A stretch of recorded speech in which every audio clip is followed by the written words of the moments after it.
इफिसियों के नाम संत पौलुस के पत्र से पाठ निकालेंगे। इफिसियों के नाम संत पौलुस के पत्र से अध्याय 6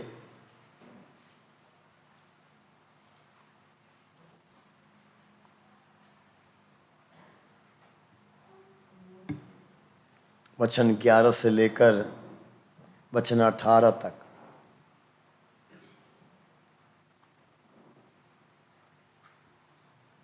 अध्याय 6 वचन 11 से 18 तक।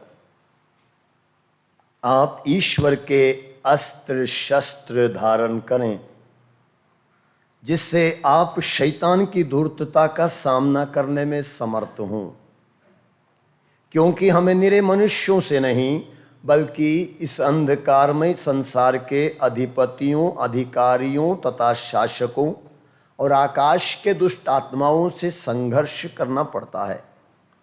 इसलिए आप ईश्वर के अस्त्र शस्त्र धारण करें, जिससे आप दुर्दिन में शत्रु का सामना करने में समर्थ हों और अंत तक अपना कर्तव्य पूरा कर विजय प्राप्त करें। आप सत्य का कमरबंद कसकर, धार्मिकता का कवच धारण कर और शांति सुसमाचार के उत्साह के जूते पहनकर खड़े हों। साथ ही विश्वास की ढाल धारण किए रहें, उससे आप दुष्ट के सब अग्निमय बाण बुझा सकेंगे। इसके अतिरिक्त मुक्ति का टोप पहन लें और आत्मा की तलवार अर्थात ईश्वर का वचन ग्रहण करें। आप लोग हर समय आत्मा में सब प्रकार की प्रार्थना तथा निवेदन करते रहें। आप लोग जागते रहें और सब संतों के लिए निरंतर विनती करते रहें। प्रभु की वाणी। ईश्वर को धन्यवाद। एक एक वचन में मनन चिंतन करते हुए आगे बढ़ेंगे। वचन 11 में लिखा है, आप ईश्वर के अस्त्र शस्त्र धारण करें। आप ईश्वर के अस्त्र शस्त्र धारण करें, जिससे आप शैतान की धूर्तता का सामना करने में समर्थ हों। ईश्वर के अस्त्र शस्त्र धारण करें। हमें वचन कहता है आप ईश्वर के अस्त्र शस्त्र धारण करें। हमें भी अस्त्र शस्त्र लेने के लिए बोला जा रहा है। संत पौलुस लिखता है आप ईश्वर के अस्त्र शस्त्र धारण करें, मतलब लेकिन लिखा है जिससे आप शैतान की धूर्तता का सामना करने में समर्थ हों। शैतान की धूर्तता का, शैतान की क्या बोलते हैं, शैतानी शक्तियों को हराने के लिए हमसे कहा गया है आप ईश्वर के अस्त्र शस्त्र धारण करें। मतलब जब तक ईश्वर के अस्त्र शस्त्र हमारे हाथ में नहीं है, हम शैतान को हरा नहीं सकते हैं। शैतान से लड़ना है, हमको अस्त्र शस्त्र चाहिए। लेकिन कौन से अस्त्र शस्त्र? ईश्वर के अस्त्र शस्त्र। वचन 12 में लिखा है, क्योंकि हमें निरे मनुष्यों से नहीं बल्कि इस अंधकारमय संसार के अधिपतियों, अधिकारियों, शासकों और आकाश के दुष्ट आत्माओं से संघर्ष करना पड़ता है। हमें किसी इंसान से नहीं बल्कि हमें किससे संघर्ष करना पड़ता है? लिखा है इस अंधकारमय संसार के, मतलब इस संसार में एक अंधकारमय संसार है या संसार अंधकारमय है। इस अंधकारमय संसार के अधिपतियों, अधिकारियों और शासकों तथा आकाश के दुष्ट आत्माओं से संघर्ष करना पड़ता। मतलब आकाश में दुष्ट आत्माएं हैं। वचन कहता स्पष्ट, वचन कहता आकाश में दुष्ट आत्माएं हैं। इस संसार के क्या बोलते हैं, अधिकारी हैं, अधिपति हैं, शासक हैं। हमें इस अंधकारमय संसार के अधिपतियों, अधिकारियों और शासकों और आकाश के दुष्ट आत्माओं से संघर्ष करना पड़ता है। और ये आकाश की दुष्ट आत्माएं, शैतानी शक्तियां किसी इंसान के अंदर प्रवेश कर सकते हैं और इंसान के अंदर प्रवेश करते हुए उस इंसान के द्वारा ही काम कर सकते हैं। कुछ तांत्रिक लोग गाड़ते हैं, कुछ लोग क्या बोलते हैं पूजा पाठ करके गाड़ देते हैं। अब साथ जानते हैं दुष्ट आत्माएं भी इसी तरह क्या बोलते हैं कुछ कार्यवाही करके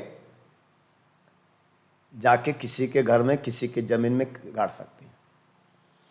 दुष्ट आत्माएं किसी के अंदर प्रवेश करेंगी, मेरे अंदर प्रवेश करेंगी और ऐसे समय में जाके गाड़ के आ जाऊंगा, मुझे भी पता नहीं मैंने क्या किया, मुझे भी तक मैंने पता नहीं होगा। मैं होश में नहीं रहूंगा और सारा काम दुष्टात्मा का काम हो सकता है। जी हाँ, तो दुष्ट आत्माएं भी काम करा सकती हैं, अच्छी आत्माएं भी बहुत क्या बोलते हैं जानती हैं, कार्यवाही, जादू, तंत्र मंत्र, ये सब आत्माएं तक जानती हैं, आत्माएं भी सीखती हैं।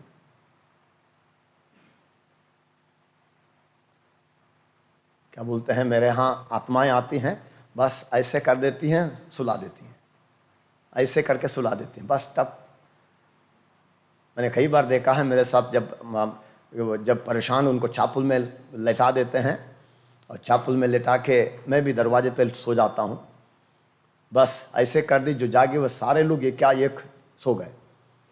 कुछ भी हो जाए पता नहीं चलता है, कभी कभी हमको लात मारना पड़ता है जगाने के लिए, तब भी नहीं जागते हैं। उतनी क्या बोलते हैं, बस ऐसा कर दिए, घुमा दिए, नींद, सबको नींद आ, गहरी नींद आत्माएं कर सकती हैं। आप सोचिए कितने। तो यहां पर लिखा है कि हमें इन अंधकार के, इस संसार के अंधकार के उस अधिपतियों से, अधिकारियों से, शासकों से और आकाश के दुष्ट आत्माओं से संघर्ष करना पड़ता है। इसलिए वचन 13 में लिखा, इसलिए आप ईश्वर के अस्त्र शस्त्र धारण करें, जिससे आप दुर्दिन में, दुर्दिन मतलब बुरे दिनों में, शत्रु का सामना करने में समर्थ हो और अंत तक अपना कर्तव्य पूरा कर विजय प्राप्त करें। हमारा कर्तव्य, हमको जो जिम्मेदारी प्रभु ने दी है उसको पूरा करते हुए हम विजय प्राप्त करें, नहीं तो हम हार जाएंगे, क्योंकि हम प्रभु का काम कर ही नहीं पाएंगे। इसलिए अस्त्र शस्त्र, कौन से शस्त्र हैं? वचन 14 में लिखा है, आप सत्य का कमरबंद कसकर, पहला शस्त्र है सत्य का कमरबंद, कमरबंद बेल्ट, सबसे पहला शस्त्र है सत्य का कमरबंद, सत्य का belt, belt of truth, truth, सत्य, ईमानदारी,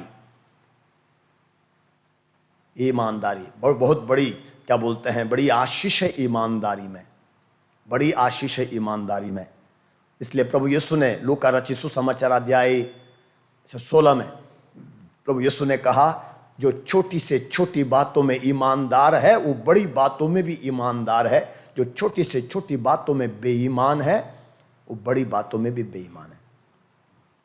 तो ईमानदारी, ईमानदारी या क्या बोलते हैं सत्य, प्रकाशना ग्रंथ अध्याय 2 में, प्रकाशना ग्रंथ अध्याय 2 में वचन 10 में भी हम पढ़ेंगे, प्रभु कहता है तुम मृत्यु तक ईमानदार बने रहो। रेवलेशन चैप्टर 2 वर्स 10, तुम मृत्यु तक ईमानदार बने रहो और मैं तुम्हें जीवन का मुकुट प्रदान करूंगा। मैं 3 साल मातीधाम आश्रम में रहा। पहले साल जब मैं वहां पर था, वहां का जो बुक स्टॉल है, रोजरी वगैरह रखते थे, सारा स्वामी अनिल देव की सीडीज डीवीडी सब रखते थे, बहुत सारा, ढेर सारा।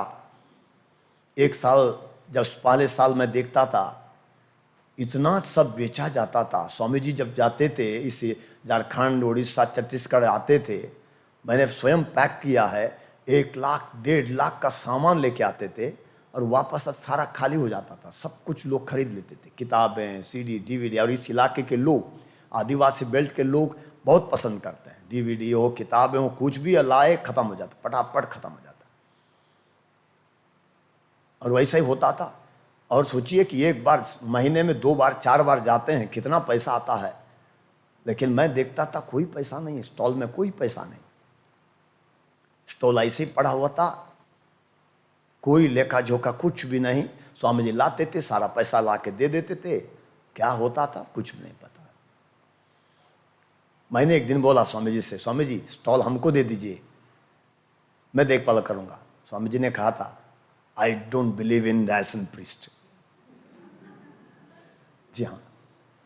तो मैंने कहा उनसे, स्वामी जी,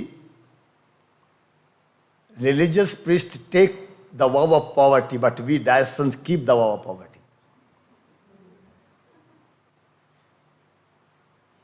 तब भी माने नहीं। कुछ दिन के बाद कई समस्याएं आई और आखिर 1 साल के बाद मेरे हाथ में स्टॉल मिला। जब मेरे हाथ में स्टॉल मिला, कई चिट्ठियां थीं, कहाँ कहाँ से लोगों ने आश्रम से आश्रम वालों ने सामान लाया था सेंट पॉल से, बॉम्बे से, कहाँ से लाया था, रांची से, और सब पेंडिंग, बिल वापस पे किया ही नहीं था। सारी चिट्ठियां मैंने ले ली और जितने उनका पेंडिंग था मैंने सोचा सबसे पहले 6 महीने के अंदर सबका पेंडिंग वापस कर दें। 6 महीने के अंदर हमने कोशिश कर सबका जितना पेंडिंग था वापस किए, और 6 महीने में मेरे हाथ में लगभग 50,000 लोग कैश मेरे हाथ में बचा था। उसके बाद आगे बढ़ते गए, जब 3 साल कंप्लीट हुआ, 3 साल मैंने 2 साल मेरे हाथ में था, लगभग 2 साल जब कंप्लीट हुआ, उस स्टॉल के अंदर मैंने लगभग 10 से 11 लाख का स्टॉक रखा था और कैश लगभग 9 लाख कैश आश्रम में जमा किया था। कैश 9 लाख। अब सोचिए, और उसी क्या बोलते हैं 9 लाख में वहां पर जो आश्रय मेंटल लोगों को रखने के लिए बनाए, उसका कई कमरे स्वामी जी ने बनाए थे। कैसे हुआ? मैंने एक किताब रखी थी स्टॉल में, एक किताब ऑफिस में रखी थी, एक किताब मेरे पास थी। जो भी सामान आ जाता था लिखते थे वहां पर, जो स्टॉल में देखता था उसके पास भी थी, मेरे पास भी थी, ऑफिस में भी थी। सबको पता था कितना सामान आ गया, इतना बेच के इतना पैसा पति है, हर सप्ताह में इतना इतना पैसा आता है। सब लेखा जोखा था, सब लेखा जोखा था पूरे ईमानदारी से। और क्या बोलते हैं, मैंने देखा, जो स्वामी जी आज भी बोलते हैं, विनीत स्टॉल चला दिया कि ऐसा कर दिया। हम पहले बिल्कुल लेखा जोखा नहीं रहता था, और उसमें पृष्ठ भी रहते थे, ले आदमी लोग, सब लोग रहते थे, घपला हो जाता था, एक भी पैसा नहीं बचता था। और क्या बोलते हैं, इतना उसके बाद जब मैंने स्टॉल लिया था उस समय उतना बेचा नहीं जाता था। उसके पहले स्वामी जी क्या बोलते हैं, बहुत सारा ढेर सारे किताबें, ढेर सारे डीवीडी से लेके जाते थे। तो ईमानदारी में बहुत आशीष है, ईमानदारी में बरकत है। कई जगह पर क्या बोलते हैं, हम लोगों को बेईमानी के कारण क्या होता है, जो है वो भी खाली हो जाता है। कई घरों में औरतें पति से झूठ बोलती हैं, पति औरतों से झूठ बोलते हैं, बच्चे झूठ बोलते हैं, और झूठ के कारण बेईमानी करते हैं। तो पैसा तो कमाने वाले बहुत है, बहुत पैसा आता है, लेकिन खाली हो जाता। हमारे आश्रम में, हमारे यहाँ किसी चीज की कमी नहीं होती। तो हमारे में यहाँ क्या बोलते हैं, मंथली, महीने में 3 साधना चलती है हमारे अपने लोगों के लिए, बाहर के लोगों के लिए, अपने लोगों के लिए 3 साधना चलती है। हर साधना में कम से कम 60 से 70 लोग कम से कम लोग रहते हैं, लोग जाते हैं, खाते हैं। हमारा कोई रजिस्ट्रेशन नहीं, आज तक कोई रजिस्ट्रेशन नहीं है। लोग हमारे डायसिस इधर उधर से लोग आएंगे, बिल्कुल रजिस्ट्रेशन नहीं है, और लोग आते हैं, रहते हैं, खाते हैं। इसके अलावा अभी हम आश्रम में जाएंगे, वहां पर कम से कम 20 लोग हैं, हमेशा 20-25 लोग हमेशा रहते हैं, खाते हैं, बैठते हैं, रहते हैं हमारे यहाँ। महीने में शुक्रवार क्या बोलते हैं, थर्ड सैटरडे हमारे यहाँ यूथ के लिए प्रोग्राम रहता है। 100 से ऊपर यूथ थर्ड सैटरडे को रहते हैं, थर्ड सैटरडे, थर्ड संडे, और कुछ फ्राइडे को ही आ जाते हैं। महीने का सेकंड सैटरडे बच्चों के लिए साधना होती है, उसमें भी 100 से ऊपर बच्चे रहते हैं। महीने के चौथे सैटरडे को कपुल्स के लिए रिट्रीट चलती है।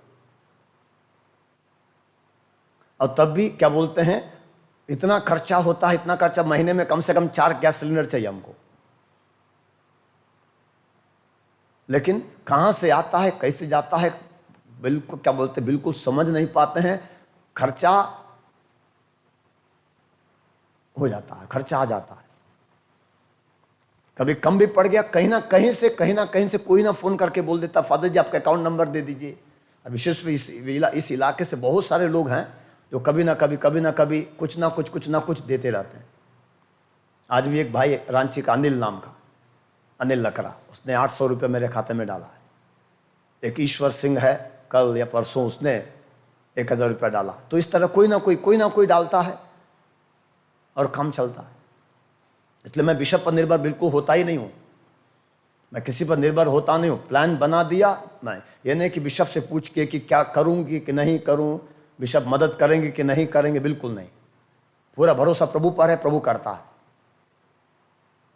क्योंकि जहां पर हम प्रभु के काम के प्रति, पैसे के मामले मात्र नहीं है, प्रभु के काम के प्रति ईमानदार हैं, उस काम के लिए प्रभु प्रबंध करता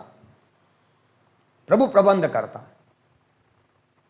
तो हम करना चाहते, प्रभु जो करना चाहता है उसके लिए यदि हम कदम उठा लेते हैं, सारा कुछ प्रबंध हो जाता। बीते दिनों में जून में, जी हाँ, जून में मैंने लगातार 11 दिन की साधना रखी थी।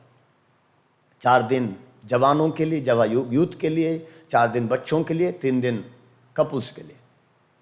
और मैंने लोगों से कहा सिर्फ प्रार्थना करिए कि जितना खर्चा होगा वो खर्चा मेरे हाथ में आना चाहिए। आप लोग प्रार्थना करिए, आपसे मांगूंगा नहीं, क्योंकि हमारे यहाँ जनता बहुत गरीब है। हाँ, एक डालेगी तो मुश्किल से डालेगी, 10 रुपये डालती है संडे के दिन, और ज़्यादा लोग 2 रुपया 5 रुपये डालने वाले जो ज़्यादा हैं, गरीब लोग हैं, कहाँ से देंगे। कई लोग आते हैं, दूर से आते हैं, वापस जाने को उनके पास भाड़ा नहीं रहता। कई लोग फ़ोन करके बोलते हैं, पद जी भाड़ा नहीं है, आना चाहते हैं। बोलते कम से कम एक तरफ का भाड़ा लेके आओ, वापस का भाड़ा मैं देता हूँ। तो कई लोगों को वापस जाने के लिए भाड़ा हमको देना पड़ता। जब पति पत्नी दोनों आएंगे तो उनको 400 रुपये खर्चा है। कोई यहाँ जैसे नज़दीक चर्च नहीं है, हमारे यहाँ काफ़ी दूर दूर तक वो भी चर्च है। हम लोगों के यहाँ प्रार्थना चलती नहीं है, 1 घंटे में हिस्सा ख़त्म हो जाता है, लोगों को वहाँ मिलता कुछ नहीं है, लोग हमारे यहाँ भाग के आते हैं। तो प्रभु अपने काम के लिए, उसके काम के लिए प्रबंध करता है। चर्च में प्रभु के काम के लिए कभी कम नहीं हुआ। आज का इतिहास नहीं है, पूरे इतिहास में देखिएगा। मदर तेरेसा जो सेवा करती हैं, कभी उनके कारण कभी कम नहीं हुआ। कॉन्ग्रीगेशंस, लेकिन आजकल कुछ कॉन्ग्रीगेशन में इतनी परेशानी आ रही है, कुछ ऐसे इतनी परेशानी आ रही है, लोग दूसरों से क्या बोलते हैं, उधार लेते हैं। अभी हाल ही में एक कॉन्ग्रीगेशन जेजुइटों से उधार लिया था। उनके पास कुछ नहीं था। क्यों नहीं था?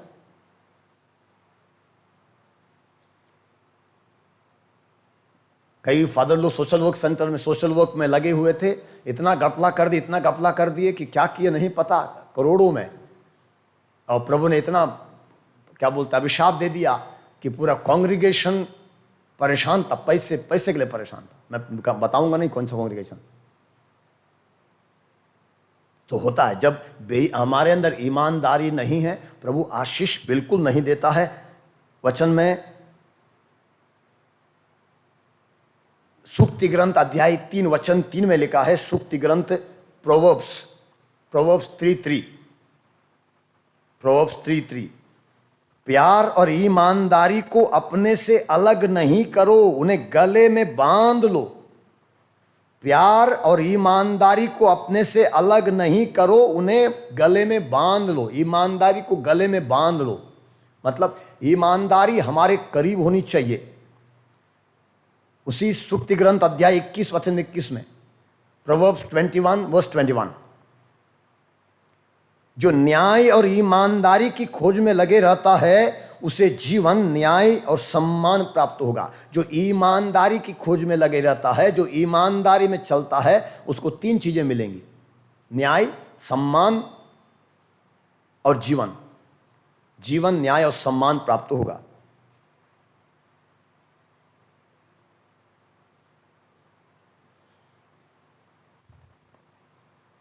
और प्रभु यीशु ने भी कहा है, हमारी ईमानदारी की जांच होगी जब हम स्वर्ग जाएंगे, जब मरने के बाद वहां पहुंचेंगे न्यायासन के पास। प्रभु ने कहा तुम्हारी हर निकम्मी बात का लेखा देना पड़ेगा, हर निकम्मी बात का लेखा देना पड़ेगा।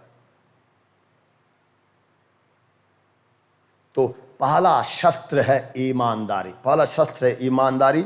शैतान से लड़ने के लिए, दुष्ट आत्माओं से लड़ने के लिए ईमानदारी। जहां ईमानदारी है, जहां हम अब क्या बोलते हैं कि एक वस्तुओं के प्रति, अपने जीवन के प्रति, एक दूसरे के प्रति, अपने काम के प्रति जब ईमानदार हैं, जिम्मेदार हैं, ईमानदारी मतलब जिम्मेदार होना, बीइंग सिंसियर, बीइंग ट्रूथफुल। ऐसी स्थिति में प्रभु हमें कभी नहीं त्यागता, प्रभु कभी नहीं त्यागता। ये बहुत बड़ा शस्त्र है दुष्टों से, शैतानों से लड़ने के लिए।